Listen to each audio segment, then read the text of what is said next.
ጀግናው አንደኛ ለመባል በማህበረሰቡ ቦምብ ታፈነዳላችሁ ለመወደድ ሆን ብላችሁ እንደዚህ አይነት ስራ ትሰራላችሁ። ይህ ታሪክ የሚጀምረው በዚህ ሰውዬ ነው። ስሙ ሪቻርድ ይባላል። ሪቻርድ እድሜው 34 ዓመቱ ነው። ስራው ደግሞ ሲኩሪቲ ጋርድ ነው አትላንታ ውስጥ። የሆነ ቀን ምሽት ታዲያ በ1996 ጊዜውም መሸት ብሏል። በዛን ቀን እሱ ተረኛ ነበርና ዝም ብሎ ወክ እያደረገ ነው እያየ ነው። ምንም እንኳን ምሽት ቢሆንም ታዲያ ሰዎች በዛ አካባቢ በጣም ብዙ አሉ። እንዲሁም ሰዎች 4-5 ሆነው ቁጭ ብለዋል እየጠጡ እንዲሁም ሌሎች ሰዎችን እየረበሹ። እሱ ደግሞ ስራው ጥበቃ እስከሆነ ድረስ እኚህን ሰዎች ማስቆም አለባቸው ከረብሻቸው። ጠጋ የሚልና ይህን ነገራችሁን አቁሙ ይላቸዋል። እነሱም በጊዜው ድንግጥ ይሉና ብድግ ብለው እሺ ብለው ተነስተው ይሄዳሉ። ሲነሱ ግን የሆነ ቦርሳ ጥለው ሄዱ። ሪቻርድ ስሙ ጥላችኋል ቦርሳችሁን ይላቸዋል። እኚህ የሰከሩ ሰዎች ደግሞ ምንም ቀባጥረው የኛ አይደለም ትፈልግ ውሰደው ይሉታል። እነሱም ከሄዱ በኋላ ሪቻርድ ማሰብ ጀመረ። የነሱ አይደለም። ሰው ደግሞ እቃውን ቢረሳ ተመልሶ መጥቶ ይወስዳል። ይሄን ያክል ሰዓት እንዴት ሻንጣው ተቀመጠ ብሎ ማሰብ ጀመረ። ትንሽ ቆየናም ደግሞ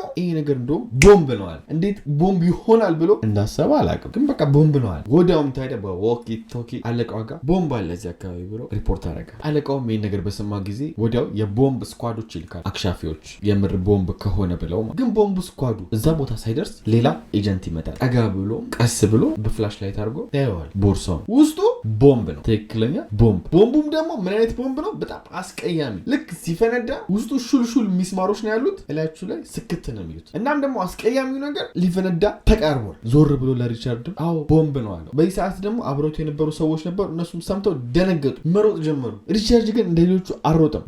ቦምብ እያለ በአካባቢ ያሉ ሰዎችን ላልሰሙት እየነገራቸው እንዲሸሹ እያደረገ ነው። ሰዎችም ደንግጠው መሸሽ ጀመሩ ይሄንን ጥሪ ሰምተው። በመሃል ግን ቦምቡ ቡም ብሎ ይፈነዳል። ከፈነዳው ማለም ከሶስቱ አንዱን የፈነዳው 3 ነበር የነበረው። ቅድም እንዳልኳችሁ ደግሞ ይሄ አስቀያሚ ቦምብ ስለነበር ፍንጥርጣሪው ብዙ ሰው ወጋ። አንዷን ማጭራሽ ግንባሯን ወቅቷል፣ እዛው ጨጭ ነው ያደረጋት። ግን ይሄ ነገር ሲፈጠር ደግሞ ከሩቅ ካሜራማን ያለውን ክስተት ለመቅረጽ እየሮጠ ወደ እነሱ ሲጠጋ እሱ ይሞታል። በአጠቃላይም በቃ የሚያስጠላ ቦምብ ነበርና ባይገላቸውም ፍንጥርጣሪው በጣም ብዙ ሰዎችን አቆሰለ። የሞቱት ግን 2 ሰዎች ብቻ ናቸው። አንዷ ግንባሯ ላይ የተሰካባት እና ካሜራማን። በዚህ በኩል ደግሞ ወደ ሪቻርድ ስንመለስ ሪቻርድ በጣም ብዙ ሰው አዳነ፣ ያው ቦምብ ብሎ በመናገሩ። እሱም ደግሞ ምንም አልሆነም። ዜና ምናምን ሲከፍቱ በቃ ይሄን ብቻ ነው የምትሰሙት። ሪቻርድን ደግሞ ብዙ ሰው እንዲተርፍ አድርጓል ብለው እሱን ጀግና ማለት ጀመሩ። በአንተ ምክንያት ብዙ ሰው ተረፈ መባል ተጀመረ። ሚዲያው ሁሉ ትኩረቱን ወደሱ አደረገ። ለቲቪ ኢንተርቪውም ይጠራል፣ ይሄዳል፣ ስላለው ነገር ያስረዳል። በቃ የሆነ ነገር ሳየው አልወደድኩትም፣ አልጣመኝም፣ ቦምብ ይሆናል ብዬ ጠረጠርኩ እያለ ማውራት ጀመረ። በጊዜው ያለውን ነገርም ስታስቡት እሱ ጀግና የሚያስብለው ነገር ነው። ምክንያቱም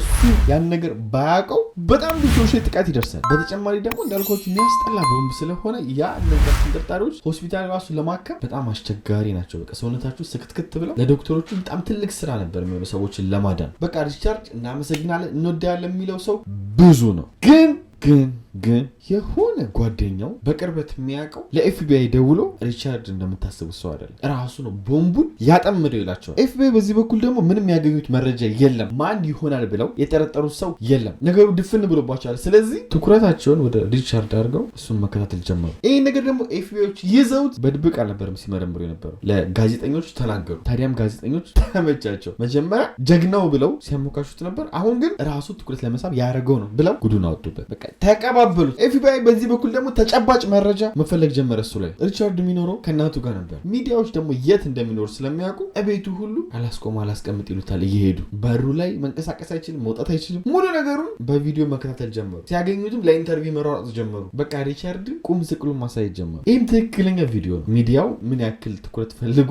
እሱ ቤት ስር እንደተኮለኮሉ ያቸው። ይሄ ሁሉ ለሪቻርድ የቆሙ ናቸው። ድጋሚ ሙሉ ኢንተርቪው ላይ ይቀርባል። እዛ ኢንተርቪው ላይ እኔ አላደረኩትም፣ ነፃነቴን ስጡኝ ይላል። ኤፍቢአይ በዚህ በኩል ምርመራውን ቀጥሏል። ሪቻርድም ማሰር አለብን ብሎ ማስረጃም እየፈለጉ። ለዚህ ማስረጃቸው የሚሆን ደግሞ በቂ ነገር እሱ ላይ ስላላገኙ ምን ብለው አሰቡ? ለምን አንሸውደው ብለው አሰቡ። እንዴት አድርገው ወደሚለው ስንሄድ ጠበቃ ሳይዝ ወደኛ እንዲመጣ እናድርገዋል። ምክንያቱም ጠበቃ ከያዘ ጥያቄ ሲጠይቁት ምን መመለስ እንዳለበት ጠበቃው ይነግረዋል። ያለ ጠበቃ እኛ ጋር እንዲመጣ እናድርገዋል። ደወሉለት። አንተ ጀግናው ስንት ሰው ያዳንክ፣ ኧረ የሆነ ነገር ልናወራ እንፈልጋለን ና ይሉታል። በዛ ላይ ደግሞ አዳዲስ ወታደሮችና አዳዲስ ሰልጣኞች አሉ። እንዴት ቦምቡ ልትለየው እንደቻልክ ሁሉ እንድታስተምርልን እንፈልጋለን ና ሄድ ኳርተራችን ይሉታል። ዋና ዋና የኤፍቢአይ ቢሮ። ናይፍ በዚህ እሺ ብሎ ተስማማ። ወደ ሄድኳርተሩ ሄደ። ሲገባ ይሄን ነገርም አሳያቸው። በዛ ላይ ደግሞ እንደ ፊልም ተሰርቶ እንዲቀመጥልን የምንፈልገው ነገር አለ። እሱም ለሌሎች ትምህርት መሆን ስለሚችል እና ይህንን ድርሰት አንብልን ከዛኛ ሪካርድ እናደርጋለን ይሉታል። ማን ነው የሚለው? ይህንን ኤፍቢአይ። ከዛም የተጻፈለትን ማንበብ ሲጀምር ምን ይላል? ቦምቡን እኔ ነበርኩ ያጠመድኩት የሚል ነበር። ይህን ነገር እነሱ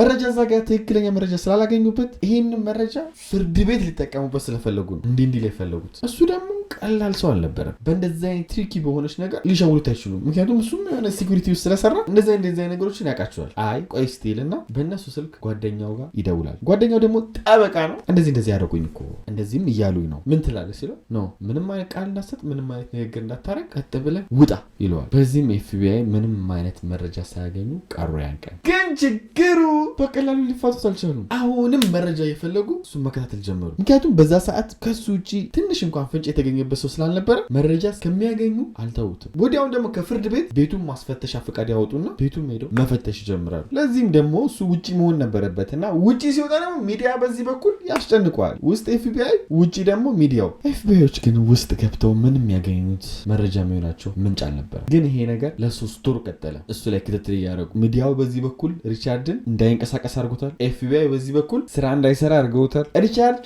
እንዲህ ተይዟል። ኖርማል ሰዎች ደግሞ ልክ እሱን ሲያዩት አማጺ እያሉ እሱን ልክ እንዴት ነው አማጺያን ወይም ደግሞ እንደ ቴሮሪስት እየሰደቡት ሪቻርድ ህይወቱ በጣም ከብዷል። በመጨረሻም ኤፍቢአይ መረጃ ይዞ ወጣ ሪቻርድ ላይ። ምንም ንጹህ ነው፣ ምንም አይነት ከቦምቡ ጋር የተገናኘ ወንጀል አልሰራም፣ 100% አረጋግጠናል ብለው ሪቻርድ ንጹህ እንደሆነ ተናገሩ። እናም እሱ ትክክለኛ ጀግና ነው፣ በጊዜው አዳን እንጂ ቦምቡ ላይ የተሳተፈው ነገር የለም ብሎ ነው ሚዲያ ላይ ያወጡት። በዚህ ሪቻርድ በጣም ደስተኛ ሆነ። ምክንያቱም ባላደረገው ነገር በጣም የተሰቃየ ነበር። በሚዲያ ተከቦ መንቀሳቀሻ ወጥቶ ስራ እንዳይሰራ ደግሞ ቴሮሪስት አማጺ ምናምን እያሉ መከራውን ሲያሳዩ ስለነበር ለሱ ይሄ ትልቅ ደስታ ነው። በዛ ላይ ጠጣላቸውም ክስ ሁሉ ከፈተባቸው። ሚዲያዎች ላይ የሱ ስም ሲያጠፉ የነበሩ እሱ ነው ቦምቡን ያጠመደው ምናምን እያሉ ሲሉ የነበሩ። ከነሱም ደግሞ ተጨማሪ አብሮ የሚሰራውን ጓደኛውን ሁሉ ከሰሰው። በነገራችን ላይ ጓደኛው በዛ ሰዓት ቦምቡን እሱ ነው ያጠመደው ብሎ ሪፖርት ያደረገበት በጊዜው በቅናት ተነሳስቶ ነው። ምክንያቱም በዛ ሰዓት ሪቻርድ ጀግና ሂሮ አድንናል እንወዳለን ምናምን